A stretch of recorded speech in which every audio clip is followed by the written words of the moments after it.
ఉన్నాను. మరి ఈరోజు దేవుని వాగ్దానంతో నేను ముందుకు వచ్చాను. ఈరోజు దేవుని వాగ్దానము యెషయా గ్రంథము 46వ అధ్యాయము 11వ వచనము.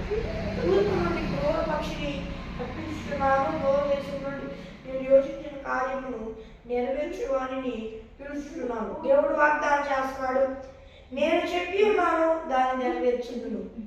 దేవుడు ఏమని వాగ్దానం చేస్తున్నాడు అంటే, నా కుమారుడా, నా కుమార్తె, నేను నీతో చెప్పా కానీ అవిశ్వాసపడుతున్నావు. నీ పరిస్థితులను బట్టి పడవాక, నేను దేవుడను, నీకు ప్రస్తుతం చూస్తుంది ఎలా ఉందొచ్చేమో, భయపడవాక, నేను నీతో ఉంటాను, నీకు తండ్రిగా ఉంటాను, నీతో చెప్పిన సమస్త కార్యాలే నేను నెరవేరుస్తాను, సమస్తాన్ని నీకు జరిగిస్తాను, మోషేకు తోడైనట్లు నీకు తోడుంటాను, అనేకులకు ఆశీర్వాద కారణంగా మారుస్తాను, నిన్ను ఒక గొప్ప జనంగా మారుస్తాను.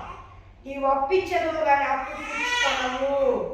నేను నీ దేవుడను, రోషం కలిగిన యెహోవాను అని దేవుడు వాగ్దానం చేస్తున్నాడు.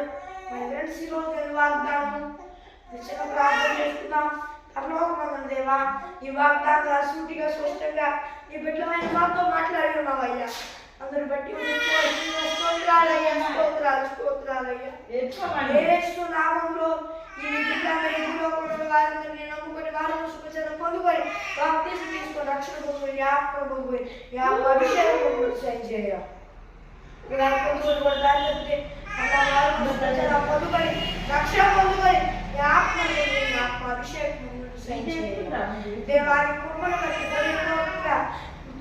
నేను స్థుతిస్తూ ఏ సంవత్సరాలు నా భర్త తండ్రి ఆమేన్. ఫ్రెండ్స్, ఈరోజు నేను వాగ్దానం మరి మేము ప్రార్థన కొరకు ఇక్కడ కనిపిస్తున్న పిలుస్తున్నాయి 163099089 నెంబర్కి కాల్ చేయండి. మరోసారి ఇంగ్లీష్లో చెప్తాను, +9160599600 నెంబర్కి కాల్ చేయండి.